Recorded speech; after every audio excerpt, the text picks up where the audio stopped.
اهدنا الصراط المستقيم.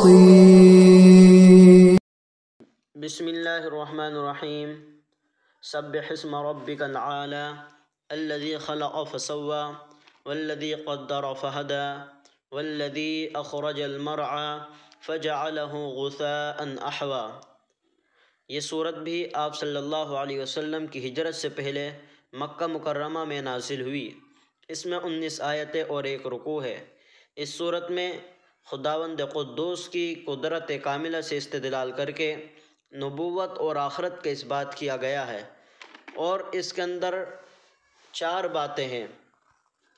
پہلی بات یہ ہے کہ اللہ رب العزت نے انسان کی پیدائش سے لے کر موت تک کا تذکرہ کیا ہے. دوسری بات کہ قرآن کریم تمام لوگوں کی ہدایت کے لیے نازل کیا گیا ہے. تیسری بات اس کے بعد یہ بیان ہے دعوت اسلام تمام کائنات کے اندر اپنی منزل تک پہنچ کر رہے گی، البتہ اس کے لیے محنت ضروری ہے. اور آخر میں آخرت کی کامی اور ناکامی کو بیان کیا ہے. سبح اسم ربک العالی، اللہ وہ ذات ہے، اللہ رب العزت کی ذات بلند و بالا ہے اور برتر ہے. حضرت عقبہ بن عامر جہنی رضی اللہ تعالیٰ عنہ فرماتے ہیں کہ جب سورہ اعلیٰ نازل ہوئی تو اللہ کے رسول صلی اللہ علیہ وسلم نے ارشاد فرمایا اجعلوها فی سجودکم، کہ اس کو اپنے سجدے میں پڑھا کرو. سبح اسم ربک العالی، تسبیح کے معنی پاک رکھنے اور پاکی بیان کرنے کے ہیں. سبح اسم ربک کے معنی یہ ہیں کہ اپنے رب کے نام کو پاک رکھیے. مراد یہ ہے کہ رب کے نام کی تعظیم اور تکریم کیجیے. جب اللہ کا نام لے تو خشوع اور خضوع اور ادب کا لحاظ رکھیے. ہر ایسی چیز سے اس کے نام کو پاک رکھیے جو اللہ کی شان کے موافق نہیں ہے. اللہ رب العزت نے انسان کو بہت خوبصورت بنایا ہے، اعضاء کے اعتبار سے بالکل درست بنایا ہے. ہاتھ، پاؤں اور انسان کی آنکھ، ناک وغیرہ بالکل برابر بنائے ہیں اور بالکل درست بنائے ہیں. بالکل اعتدال کے ساتھ انسان کو اللہ رب العزت نے بنایا ہے. اور اللہ رب العزت نے ہر مخلوق کے اندر یہ بات ودیت فرما دی ہے کہ کیا چیز اس کے لیے نفع بخش ہے اور کیا چیز اس کے لیے نقصان دہ ہے. پھر ایک مثال سے سمجھایا ہے کہ جس طرح سے بارش ہوتی ہے، بارش ہونے کے بعد سبزہ اگتا ہے. آپ کھیت کے اندر جائے تو آپ کو ہریالے بھریالے کھیت نظر آئیں گے. اسی طرح سے وہ کھیت جب بڑا ہوتا ہے، وہ ہریالی بڑی ہوتی ہے، پھر ایک وقت آتا ہے کہ کسان اس کو کاٹ لیتے ہیں، پھر وہ کوڑی پہ کوڑا کرکٹ ہو جاتا ہے. اسی طرح سے انسان کی زندگی ہے کہ انسان پیدا ہوتا ہے، پھر جوان ہوتا ہے، پھر بڑھاپے کی طرف آہستہ آہستہ چلا جاتا ہے، یہاں تک کہ کتنے انسان دنیا میں آئے اور چلے گئے. اسی طرح سے انسان بھی اس دنیا سے ختم ہو جاتا ہے. دنیا کے اندر صرف انہی لوگوں کا نام باقی رہتا ہے جو لوگ اچھے کام کرتے ہیں. تو اس لیے فرمایا ہے کہ تم اچھے کام کرو، اللہ کی عبادت کرو اور اللہ کو راضی کرو تاکہ مرنے کے بعد تمہارا نام بھی باقی رہے. تو فرمایا سبح اسم ربک العالی، پاکی بیان کر اپنے رب کے نام کی جو بلند و بالا ہے. اس آیت میں تسبیح اور تحمید دونوں کو جمع کرنے کا حکم ہے. سبح میں پاکی بیان کرنے کا حکم ہے اور اعلی میں تحمید کا حکم ہے. الذی خلق فسوى، جس نے انسان کو ٹھیک بنایا، اس میں کوئی کمی نہیں چھوڑی. والذی قدر فہدى، اور جس نے انسان کی زندگی کے لیے اندازہ کیا ہے، یعنی اسباب زندگی مہیا کیے. فہدى، پھر اس کو راہ سجائی. یعنی انسان کو بنانے کے بعد اللہ نے انسان کو یوں ہی نہیں چھوڑ دیا، بلکہ اس کو راہ بھی بتائی ہے کہ اسباب کی راہ کیا ہے، کمانے کی راہ کیا ہے.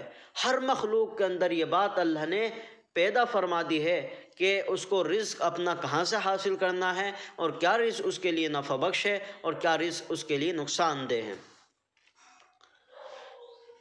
والذی اخرج المرعى، اور جس نے چارہ اگایا، اس کو سیاہ کوڑا کر دیا. یہی انجام انسان کا ہونا ہے. انسان بھی ایک دن ختم ہو جاتا ہے.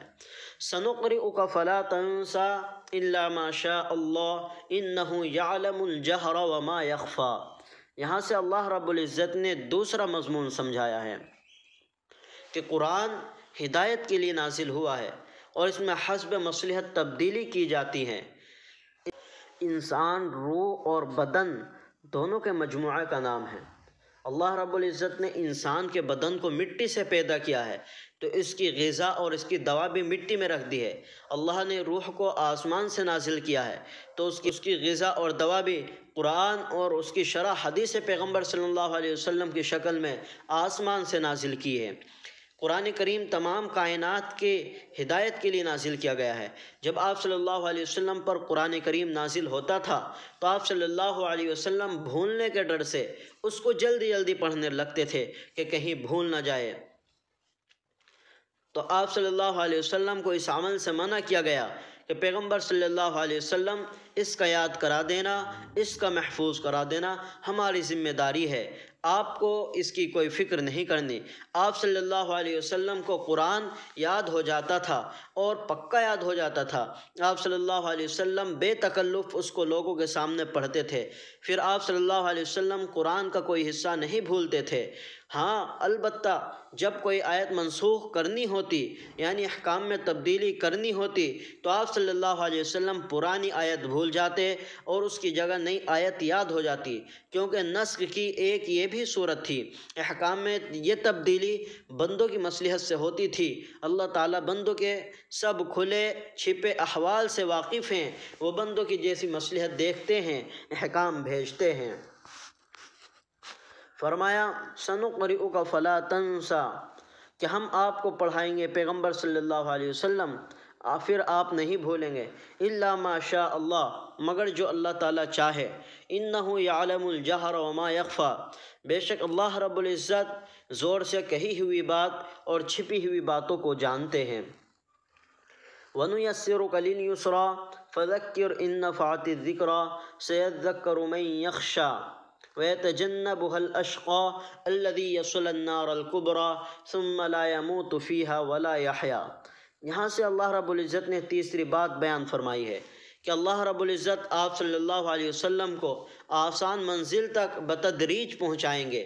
آپ صلی اللہ علیہ وسلم لوگوں کو سمجھائے، قرآن کی دعوت پھیلے گی، آہستہ آہستہ منزل تک پہنچ کر رہے گی، البتہ سہج سہج کام کو بڑھائیں گے، البتہ اس کے لیے محنت ضروری ہے۔ آپ صلی اللہ علیہ وسلم لوگوں کو سمجھائے، نصیحت آپ کی ضرور کارگر ہوگی۔ جو اللہ سے ڈرے گا، ایمان لائے گا، وہ جنت میں جائے گا، اور جو بدبخت بد نصیب اعراض کرے گا وہ جہنم میں جائے گا۔ وہاں نہ مرے گا کہ تکلیفوں کا خاتمہ ہو اور نہ آسائش کی زندگی جیے گا، بلکہ موت اور زندگی دونوں کے درمیان کی زندگی رہے گی۔ تو فرمایا وَنُيَسِّرُكَ لِلْيُسْرَىٰ، کہ ہم آپ کو شریعت کے لیے آسان کر دیں گے، یعنی حضرت ابن عباس رضی اللہ تعالیٰ عنہ فرماتے ہیں کہ ہم آپ کے لیے نیک اعمال کرنا آسان کر دیں گے، اور حضرت ابن مسعود رضی اللہ تعالیٰ عنہ فرماتے ہیں یسرا کے معنی ہے جنت، یعنی جنت والے اعمال کرنا ہم آپ کے لیے آسان کر دیں گے۔ اور ایک مطلب یہ بھی ہے کہ ہم آپ کے لیے شریعت کو آسان کر دیں گے۔ تو فرمایا وَنُيَسِّرُكَ لِلْيُسْرَىٰ، ہم آپ کو شریعت کے لیے آسان کر دیں گے، یعنی آپ کی طبیعت شریعت بن جائے گی، آپ کا چلنا پھرنا، آپ کا اٹھنا بیٹھنا، آپ کا کھانا، آپ کا سونا، آپ کا جاگنا، گویا کہ آپ کا ہر عمل اور آپ کا ہر قول آپ کی شریعت بن جائے گی۔ فَذَكِّرْ إِن نَّفَعَتِ الذِّكْرَىٰ، آپ نصیحت کیجئے، آپ کا نصیحت کرنا نفع بخش ہے۔ سَيَذَّكَّرُ مَن يَخْشَىٰ، جو شخص اللہ رب العزت سے ڈرتا ہے وہ نصیحت سے ضرور فائدہ حاصل کرے گا، اور جو بدبخت ہے، بد نصیب ہے، وہ اس سے فائدہ حاصل نہیں کرے گا۔ الذی یصلی النار الکبریٰ، اور وہ بدبخت بڑی آگ میں داخل ہوگا یعنی جہنم میں۔ ثم لا یموت فیہا ولا یحییٰ، پھر اس میں نہ مرے گا اور نہ جیے گا۔ قد افلح من تزکیٰ وذکر اسم ربہ فصلی بل تؤثرون الحیاۃ الدنیا۔ یہاں سے آخر تک چوتھا مضمون بیان کیا ہے، آخرت کی کامیابی اور ناکامی، جس میں دو باتیں ہوگی، وہ بالیقین آخرت میں کامیاب ہوگا۔ نمبر 1، عقائد ٹھیک ہو، اعمال بالکل درست ہو، یعنی ظاہری اور باطنی ٹھیک ہو، نمبر 2، تکبیر تحریمہ کہہ کر نماز پڑھی، اس لیے کہ نماز دین کا بنیادی ستون ہے، اسی پر دین کی عمارت قائم ہوتی ہے۔ مگر آج کل ہم نماز میں غفلت کرتے ہیں، زکوٰۃ میں غفلت کرتے ہیں، دنیا کے دھندوں کو آگے رکھتے ہیں، آخرت کو پیچھے رکھتے ہیں۔ ایسا نہیں کرنا چاہیے، آخرت کو ترجیح دینا چاہیے، دنیا کو ترجیح نہیں دینی چاہیے۔ حالانکہ آخرت بہتر اور ابدی زندگی ہے، اس کی تیاری سب سے اہم اور مقدم ہے۔ ان آیات میں جو مضمون ہے وہ اگلی کتابوں میں بھی ہے، پس یہ نہایت مؤکد، یعنی ابراہیم علیہ السلام اور موسیٰ علیہ السلام کی کتابوں میں بھی یہ مضمون آیا ہے۔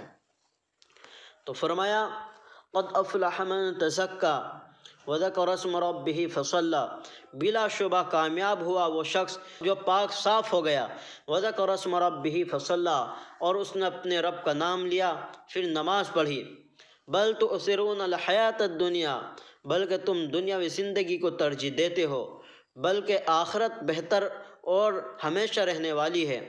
ان ھذا لفی الصحف الاولی، بے شک یہ مضمون پہلی کتابوں میں ہے، صحف ابراہیم و موسیٰ، ابراہیم اور موسیٰ علیہ السلام کی کتابوں میں۔ اللہ ہمیں قرآن کریم کو سمجھنے والا بنا اور آخرت کی تیاری کرنے والا بنا۔ آمین، وآخر دعوانا ان الحمد للہ رب العالمین۔